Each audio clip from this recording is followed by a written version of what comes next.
All right, my friends, welcome back. So, Frogboy X1 Gaming, I'm Andrew, and I watched a review today for the T598, and it gave me a lot more clarity to how the overall T598 is going to be performing in comparison to like the TGT2 or, you know, like the Fanatec DD Pro.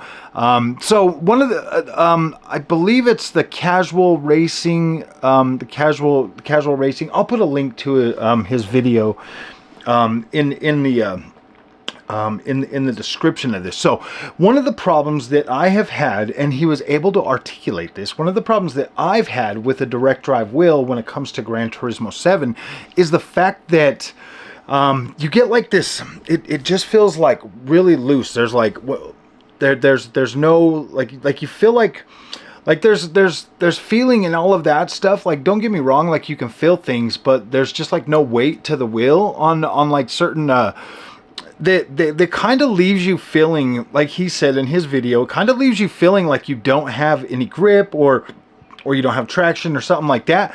And that is something that you can fix. Obviously you can turn up the like you can make it so your wheel's a lot heavier and stuff. But for me, and this is the balance that I wasn't able to get with my DD wheel for Gran Turismo, and it just kind of put me off. Because if you play something like Assetto Corsa or anything else on a DD wheel, it absolutely feels incredible. But with Gran Turismo, it's like if you want the weight of the steering wheel, you lose all the fine detail. Whereas with the Thrustmaster TGT2, you get all of that. You get everything. Like you get it all, and it feels good because Gran Turismo's literally built for a belt drive wheel. So if you're somebody that's rocking like a T300 and you're like, oh man, I want to get that new wheel, just understand that like this is something that you're going to give up. Now there is hope for the T598 just due to the fact that like I was going to drive and talk at the same time. I got to bring my light over here a little bit so you guys can see me. So the thing is with direct drive, and like I've said this before in like my videos, like there is, like it's so smooth. Like you don't feel like the gears or the belt or any of that kind of stuff giving you any type of feeling at all. And when you're playing like a game like Assetto Corsa, or you're playing, you know, some of these like track-based games, that there kind of actually adds to the immersion, especially if you're like me, if you're like one of those people that like the feeling and stuff is like really important, like that tactile feeling and stuff like that is important to you. Like games like ACC on the Fanatec absolutely give me that and deliver that, but when I'm playing Gran Turismo, I just am not able to do that. So I'm just gonna sit here and kind of drive on my TGT2 and just kind of, you know, let you guys understand, you know, kind of what I'm feeling on here. Because when I'm driving, I'm feeling, because of the transducer, I can feel like the car, the motor, all of that stuff, like in the base, like when I do like gear shifts and stuff, like I can feel like the downshift, I can feel all of that. Like it's not like super pronounced or anything like that, but it does feel good enough to where I'm like, oh yeah, that gives me a good sensation of like being able to feel what's going on in the overall car. And then when you're going around the corners and stuff, like you can feel the wheel kind of like tighten up and stuff. And like right now I feel like I've got incredible freaking traction. Incredible traction. Like I feel like my car is planted, stuck to the road. Whereas when I'm on my Fanny Boy and I try to pull off some of this stuff, oh, I'm going a little bit too fast for that. When I try to pull off some of that stuff, like on the Fanatec, there's no weight to the wheel that gives me that sense of traction, because that's basically what that weight does is it gives you that sense of like you've got traction. Like right now I feel like I've got traction. And then once you go over the wheels, you lose that like grip or whatever. Like if you hit like a bump or something like that, then the wheel will just kind of go loose or whatever. When the wheel goes loose, that means you have no traction on something like the TGT2. Whereas on the Fanatec, if you're not getting that, if it's just that super smooth feeling, you don't know where the edge of the car, like you don't know if you're driving on the edge or not. And I've actually started getting a lot faster on the Thrustmaster TGT2 because I actually have that feeling. Like when I slammed on my brakes just now, I lose all feeling, like it goes limp and loose like it does on the Fanatec or whatever. That is a very, very important thing that you're gonna kind of want when you're sim racing. And the biggest thing with me for the Fanatec on GT7 is like, man, I'm not getting that fine tactile feeling like I'm getting with like I'm getting with this Thrustmaster TGT right now. Oh gosh, I need to slow down a little bit. I'm just driving all willy-nilly and everything. I'm not getting that tactile feeling like running over tracks or running over curbs and stuff like that I'm getting with the TGT2 on the Fanatec. Especially if I turn up that what's it called? If I turn up the setting that makes the wheel a little bit heavier, you kind of lose that extra feeling that you would want, because you're basically forcing your wheel to kind of clip out, and so you're losing some of that other fine detail that you kind of need, that you would kind of want. So it's almost like you got to pick one or the other, and that really just comes down to the way that Gran Turismo 7 is programmed. Like, there's other track racing games that absolutely feel incredible on direct drive. So I guess is what I'm trying to say in this video, my friends, is if you're buying the T598 for GT7 specifically, it's going to be an interesting feeling for you guys, especially coming from a belt-driven wheel. Like if you're coming from like a T300 or TGT2, I think the TGT2 is still going to remain supreme over the T598. Like I do like this TGT2 is actually very comparable to my Fanatec experience.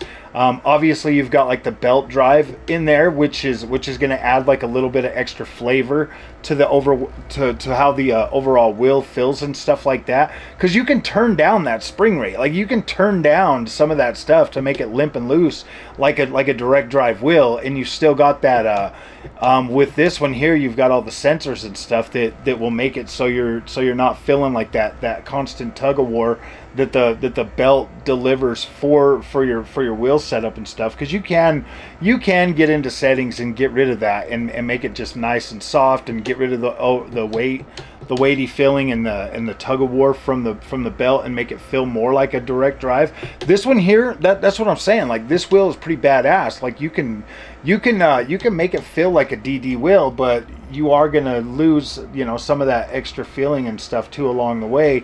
But you can easily make this one feel a lot more loose or whatever.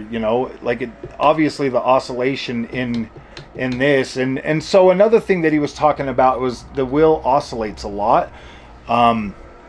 There's like this thing with direct drive wheels that you can make them oscillate so freaking bad that it's so annoying.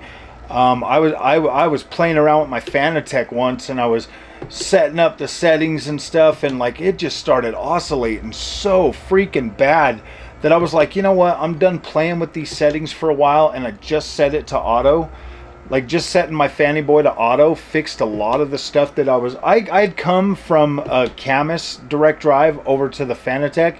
And so the Fanatec has like settings that are actually mapped out for most games and stuff. If you just set it on auto, it's automatically set up for those games. Like if you're flying around a game and you see that freaking Fanatec badge in there, or that Fanatec sign, you can almost bet your bottom dollar that game is pre-programmed and everything. Like there's pre-programmed settings for Fanatec. So if you just set it on auto, like, it feels incredible. The only thing that you really have to deal with is like setting your overall steering ratio, if you like a different steering ratio, like instead of just 900, because most games are set auto 900 and then they automatically set like in-game steering ratio and stuff like that. Whereas if you're on the if you're on a DD wheel, you have so much more customizability options right there. Like especially with the Thrustmaster T598, you've got the little dash that you can get in there and adjust settings and stuff.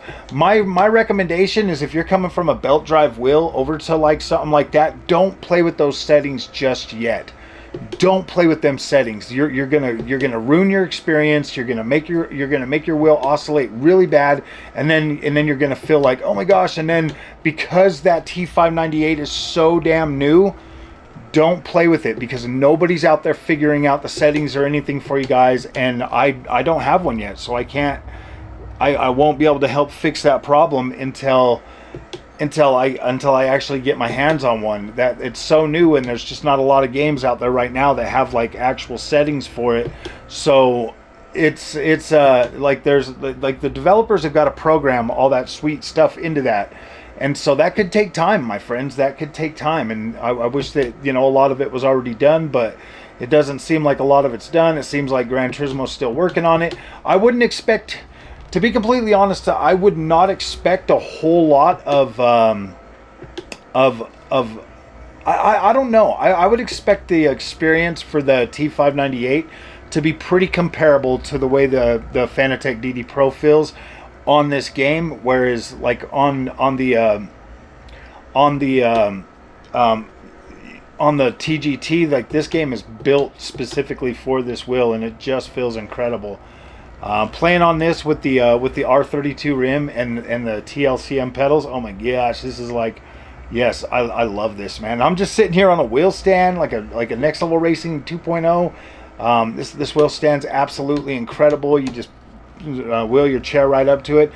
There's a link in my description on this. If you guys take that link for Next Level Racing, if you need a wheel stand or something, you'll get a 5% discount. Just use the code Froggy24, because I am an affiliate with them. They've allowed me to be an affiliate with them, and I'm like, cool, man. And because I told them, I was like, dude, I love your guys' products, man. These are so incredible, and you just don't really need a whole lot more than this to just really enjoy like your sim racing games. Like this right here is good. I actually pulled out my Fanny Boy yesterday, and stuck it right here, and I was playing some GT7, and I was trying to get a feel for it, and I was like, man, why is this so much different? Why can't I get this to feel like it does on the TGT2? So at the end of the day, guys, honestly, my recommendation, honestly, for GT7 is the TGT2. I feel like it is just the better option for this game, and like I said, you can get this to mimic a direct drive experience pretty well. I mean, well enough to where it's like, yeah, dude, if you buy a TGT2 and you've got like the TLCM pedals and stuff like that, like you can get a very good experience. This wheel works very good on EA Sports WRC. It works very good on Assetto Corsa Competizione.